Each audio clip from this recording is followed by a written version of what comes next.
بسم اللہ الرحمن الرحیم۔ اللہ پاک نے مسلمانوں کو جو عبادات عطا کی ان میں ایک بڑی پیاری عبادت اعتکاف بھی ہے، اور یہ پرانی عبادت ہے۔ قرآن پاک میں بھی اس کا ذکر ہے، اور احادیث مبارکہ میں ہمارے پیارے نبی صلی اللہ علیہ وآلہ وسلم نے اعتکاف کے بارے میں کئی مقامات پر اس کی بڑی فضیلت بیان کی، جیسے کہ حدیث پاک میں فرمایا من اعتکف، جس نے اعتکاف کیا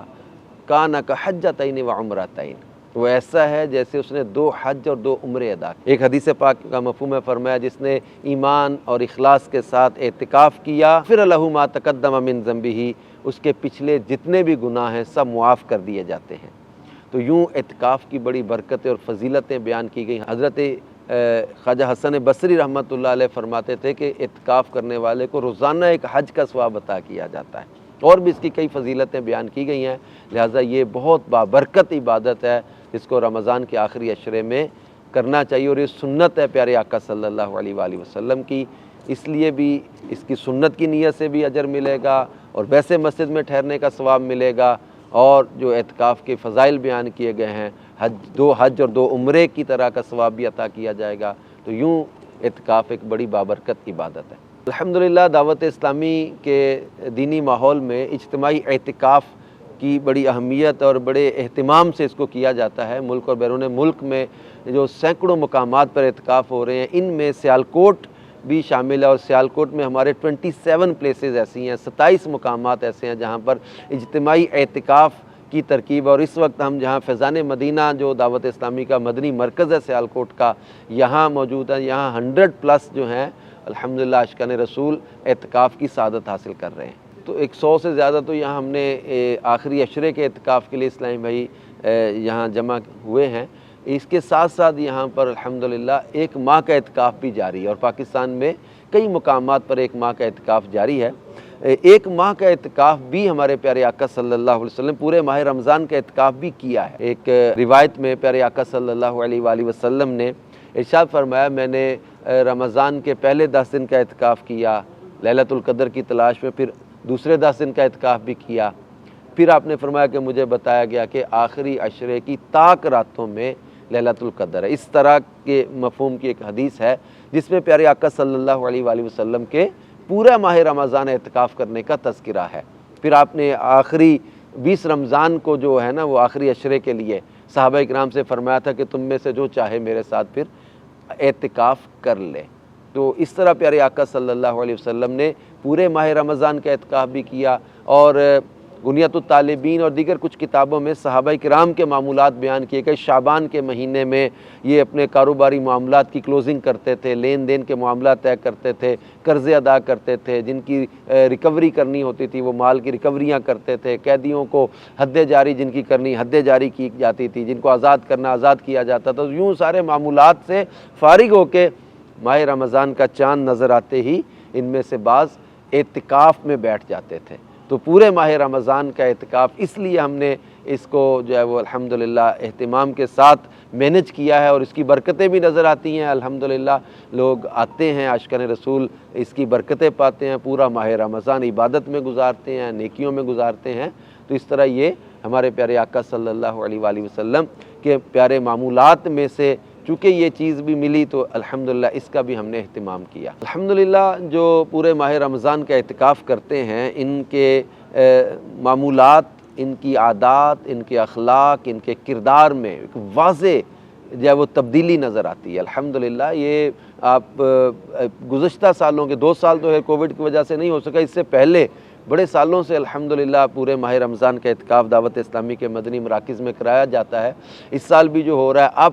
فرسٹ رمضان جو آئے ان کے فوٹیجز دیکھیں گے، اور پھر ان کے 10 15 20 دن گزرنے کے بعد اب ان کے جو ہے وہ آپ دیکھیں ان کے چہرے، ان کے حلیے، ان کے کردار میں کیسی ایک نمایاں چینج آئی ہے۔ کچھ ایسے تھے جو نماز کی بھی پابندی نہیں کرتے تھے، اب ماہ رمضان کی برکت سے اعتکاف میں آئے تو پکے نمازی بن گئے۔ ان کو یہاں تربیت سوچ جو ملی، اس کے مطابق انہوں نے جھوٹ بولنے سے توبہ کی ہے، گناہوں سے توبہ کی ہے، بے عملی سے توبہ کی ہے، کئی ہمارے ساتھ بیٹھے اشکبار آنکھوں سے اپنے رب سے معافیاں مانگتے ہیں، اور کئیوں کو ماں باپ کے ادب و احترام کے بارے میں یہاں جب درس ملا ہے تو یہ اپنے ماں باپ سے جو ہے وہ معافی مانگ رہے اور آئندہ کے لیے نیت کر رہے کہ اپنے ماں باپ کو کبھی دکھ نہیں پہنچائیں گے، ان کی نافرمانی نہیں کریں گے، چوریوں سے بچیں گے، جھوٹ سے بچیں گے، غیبتوں سے بچیں گے، تو ان کی طبیعت میں، ان کے اخلاق اور کردار میں الحمدللہ ایک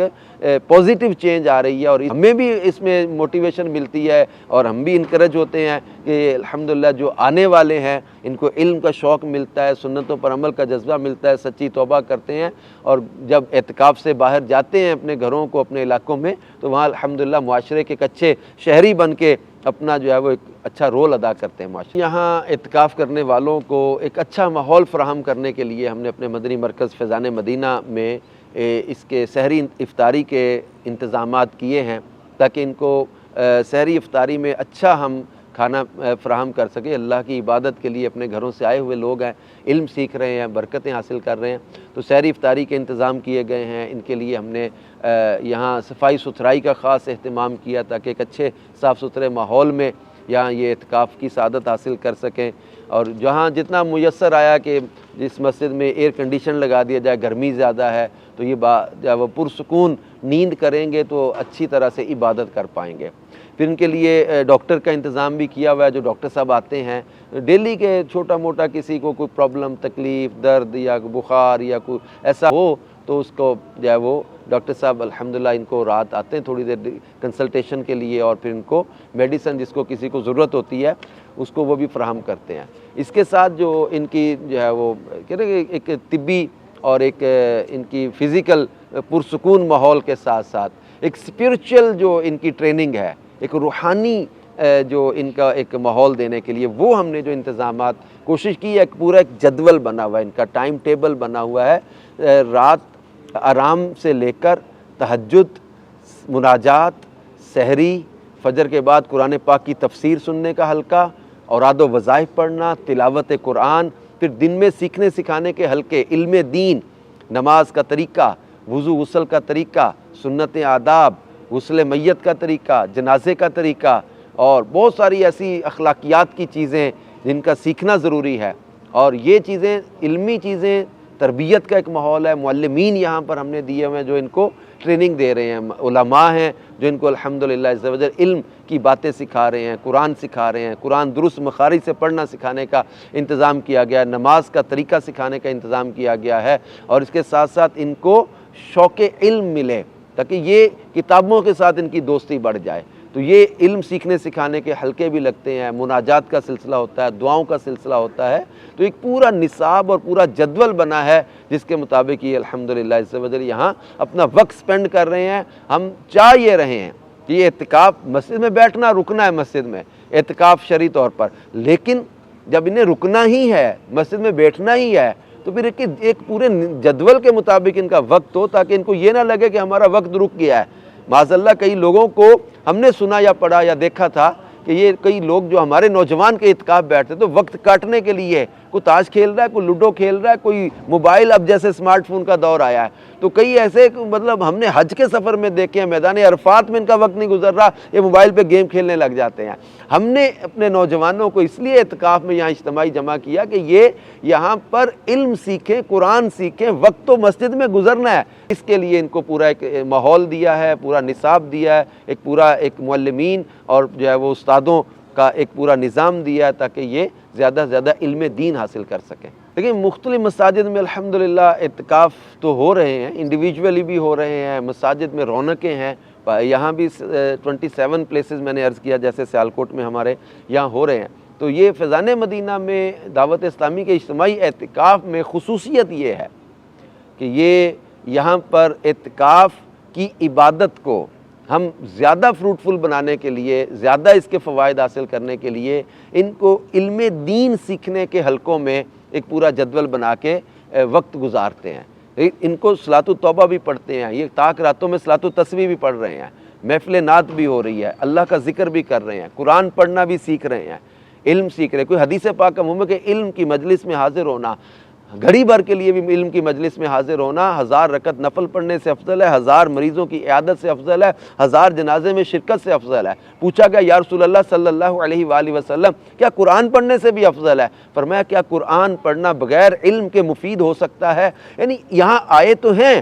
تو یہ ہم اجتماعی اعتکاف کی اس لیے بھی دعوت دیتے ہیں کہ ان کو یہاں بیٹھ کر قرآن پاک درست مخارج سے پڑھنا آ جائے، نماز کے مسائل سیکھ جائیں، وضو غسل کے مسائل سیکھ جائیں، ہم جو ہے وہ فرض علوم کی چیزیں سیکھ جائیں، تاکہ ہم اپنے اعتکاف کے اس 10 دن کو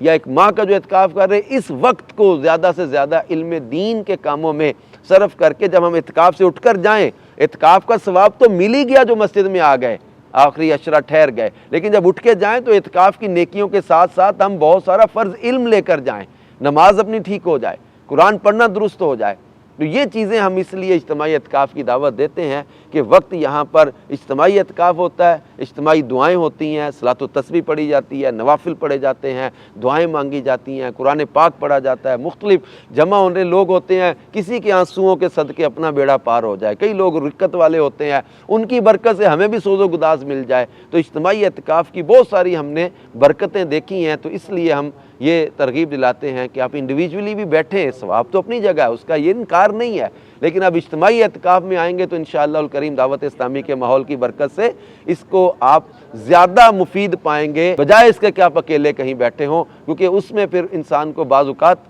جو ہے نا وہ اتنی زیادہ ماحول میسر نہیں آتا اجتماعی طور پر جو یہاں پر فوائد حاصل ہو رہے ہو۔